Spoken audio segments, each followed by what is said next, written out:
Greetings, everyone, and welcome to this lecture on electoral systems. I think we're now in week 4 of electoral systems, and our two topics this week are what would be the impact of changing our electoral system? Big question, and we're going to drill down into it. And in the second video, the second lecture, we're going to look at referendums and why they are used and the impact they have had as well.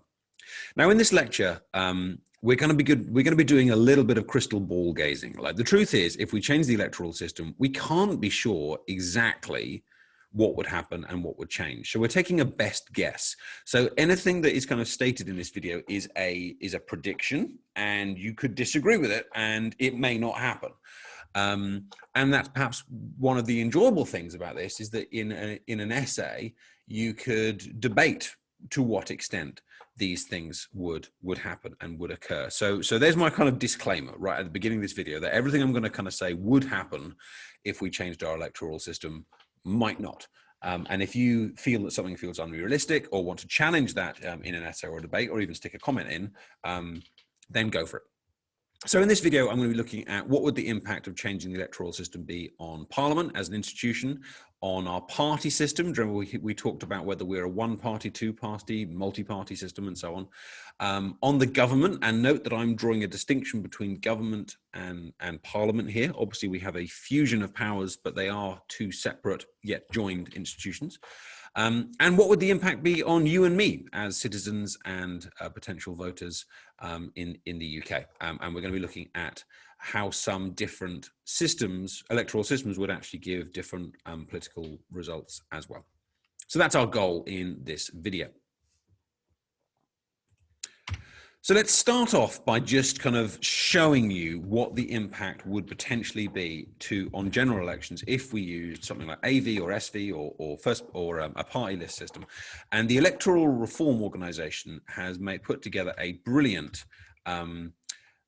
document that talks about the 2019 general election as a case study. Now, hands up, this is a biased website that is campaigning for electoral reform. You can see it in the name.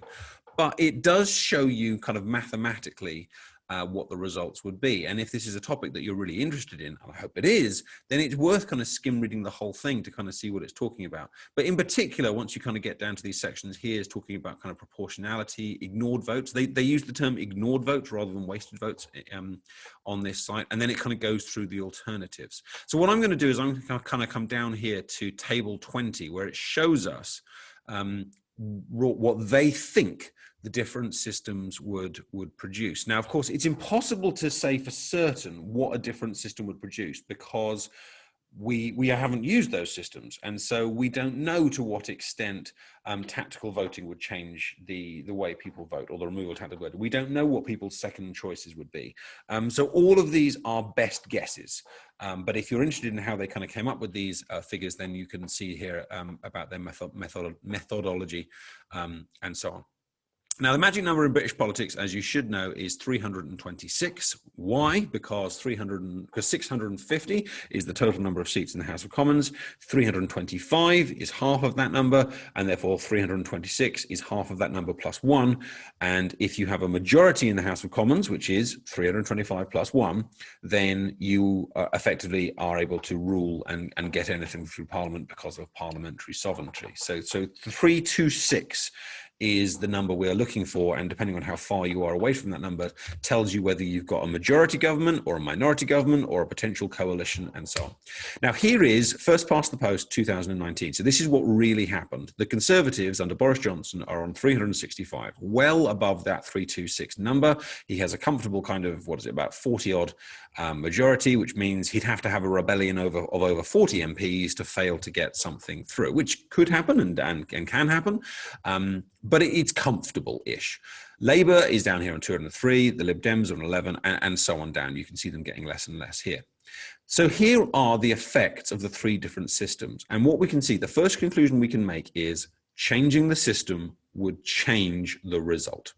It wouldn't change who is in the lead. It's the Conservatives every time.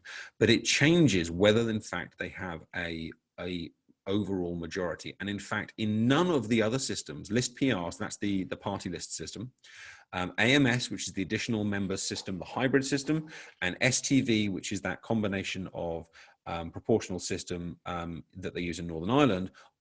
Under all three of them, we do not have an overall majority for the Conservative Party. And you can see in particular what it does to the smaller parties here. Like if we look at let's take the Greens, for example. Let's just take the Greens. Under first past the post, they get one, which is Brighton, which is, I can't remember her name at the moment, but I've watched her on TV loads, but it's Brighton. They nearly always win Brighton. List under under the party list system, they go up to 12. Under the hybrid system, they get 38. And under STV, they get 2. So it's making big differences.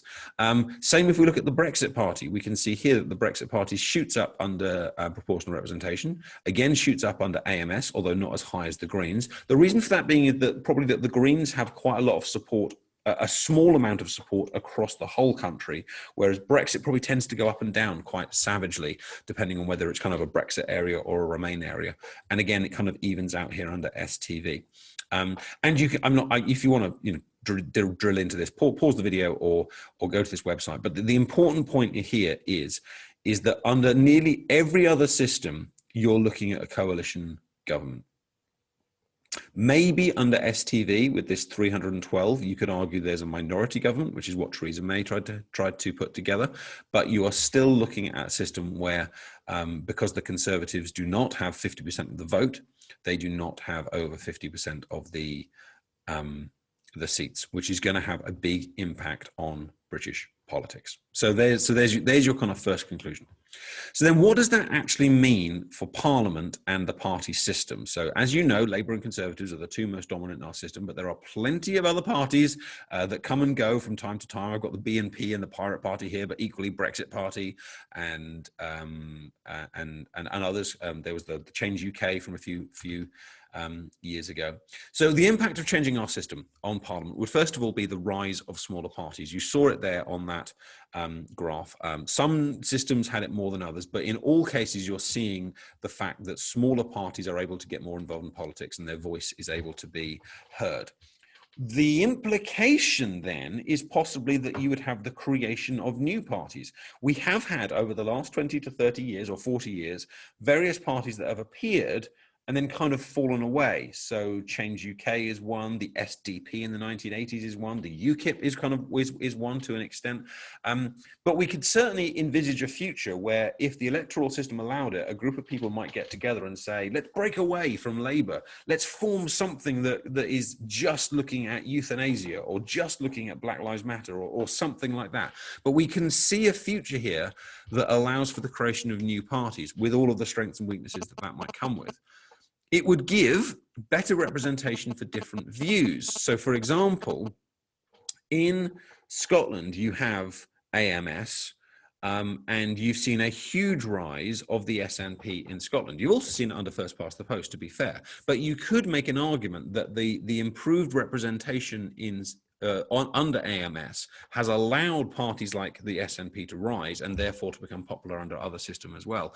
And it would also mean that in Parliament, you would have a wider range of views. So rather than most people being Conservative and most people being Labour, and of course there are disagreements within those parties, you would have a wider range of parties in Parliament and you would have bigger numbers of those wider range of parties. So rather than having just Caroline Lucas, there you go, I remembered her name, just Caroline Lucas from the Labour Party, from the Green Party sitting there, you now have a little group of Green parties. So there is a wider range of views.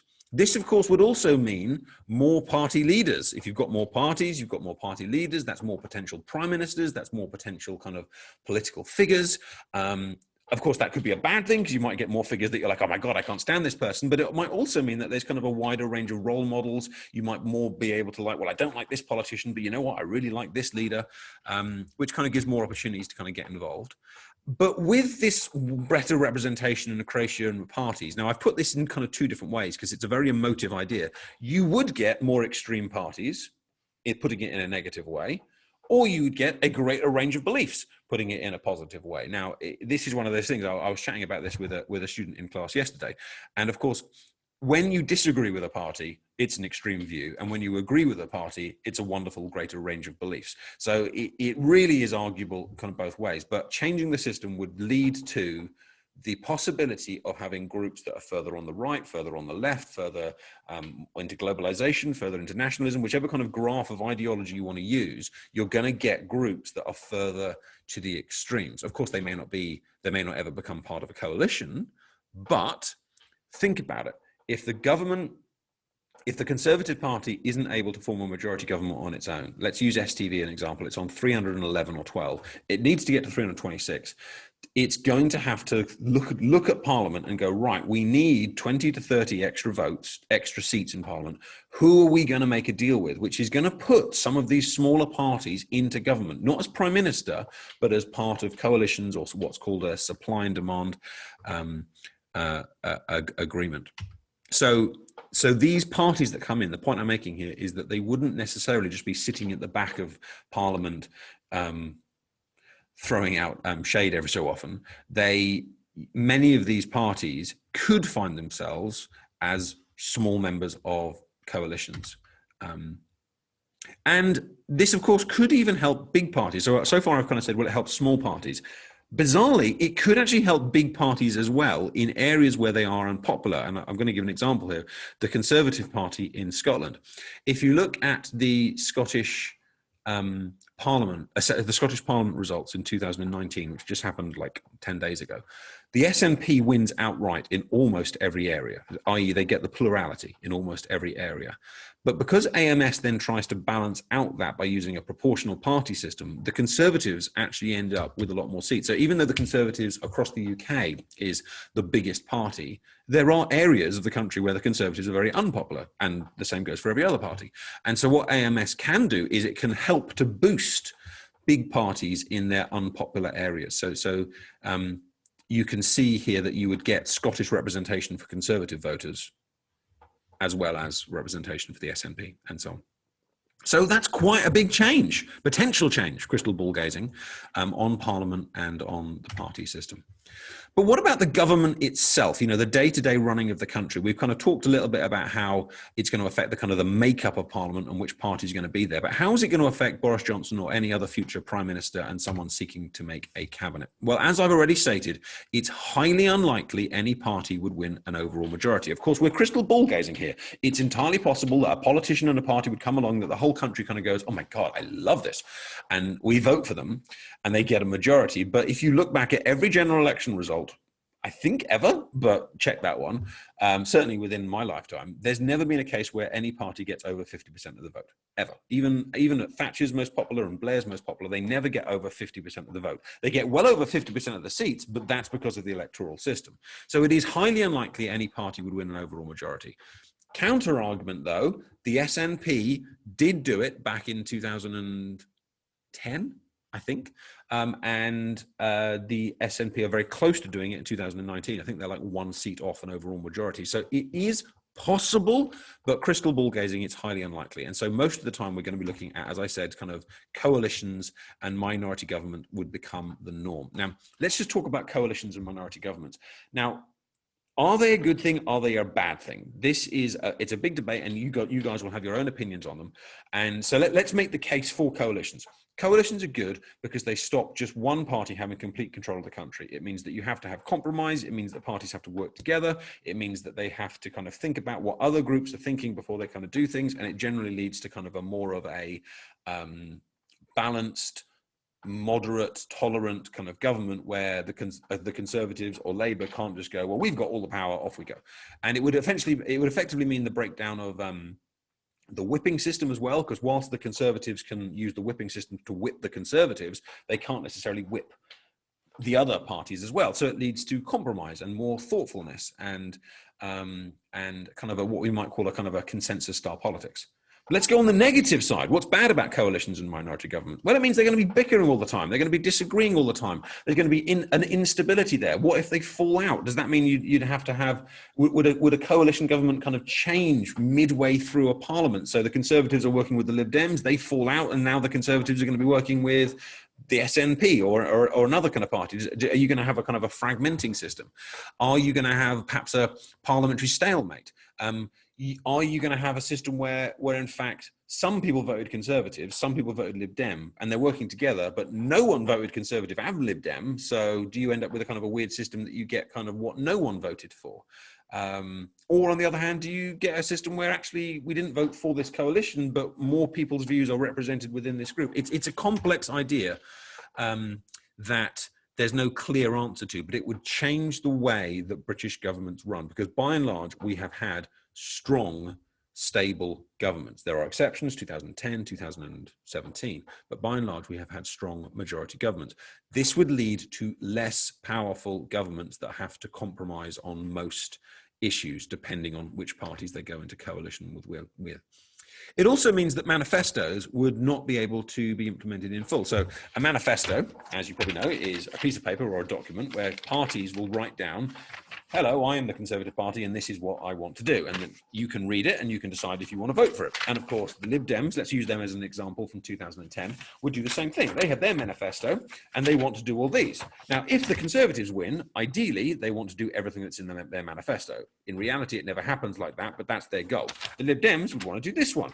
If they have a coalition, of course, neither party gets everything that they want. The eventual document is going to be a combination of the two, some things from this document and some things from that document. Now, is that a good thing? Is it a bad thing? It's effectively whatever they can agree on is going to end up into this final manifesto. So again, it's that similar idea. Is it a good thing? Is it a bad thing?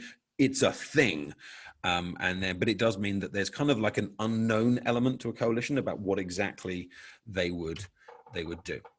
Now, pressing the nuclear button, governments could break up and be reformed between coalitions. And Italy is often used as the model for this, because in Italy, governments break down relatively regularly. You have a lot of elections.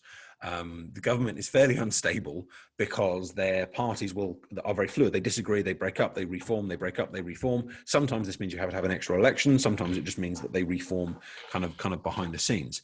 And when I was learning about politics in 1997 or wherever it was, the general wisdom was, coalitions are bad because they're unstable. However, the 2010 government in the UK and the coalition governments that have taken place in both Scotland and Wales, I think, and in Northern Ireland have been relatively stable.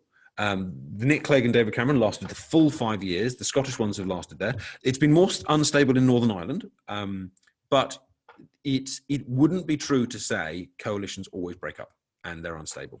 But at the same time, it wouldn't also be true to say that coalitions always get on brilliantly within the UK system. But there seems to be a general trend that they get on relatively well in the UK. Maybe it's because we're all so wonderfully polite, or not. Who knows? And as a random thought, it might lead to the end of collective cabinet responsibility, which is hopefully a topic you've already studied. If you've got more than one party in the cabinet, they aren't all going to be bound to agree all the time with what happened. So, for example, in the AV referendum of 2011, the Conservatives campaigned on one side, the Lib Dems campaigned on another. If you have, you might have a situation where the Conservative Party wants to do a policy to do with HS2 or something like that, and the Lib Dems might say, well, we don't disagree with that, we're staying in government for it.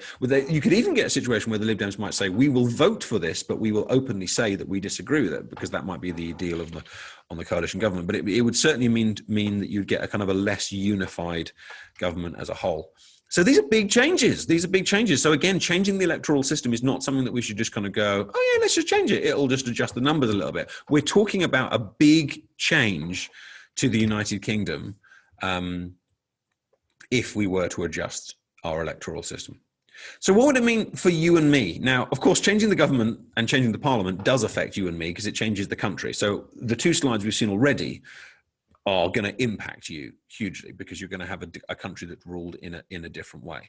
But on this slide, what I mean is, how does it actually affect kind of us as like human beings, or kind of as individuals, or as voters? And so this is a picture of the school I'm working at. And so to get this idea, like, what does it actually mean for you when you go to the ballot box? Well, the first big impact is it's the end of wasted votes. This is one of the big flaws of first past the post. it would mean that every vote counts equally, no matter where you live and no matter which party you wish to support. Now, I'd just like to go back to this website here. Underneath here, they have a biased summary that says that I'd just like to read out a few lines to kind of, because they kind of put it better than I can. They've written here, when the vast majority of votes go ignored, something is seriously wrong with our political system. The 2009 general election showed once again that Westminster's voting system is shortchanging both voters and parties. Huge numbers of votes are thrown on the electoral scrap heap, and significant disproportionality in the results for all parties should sound alarm bells.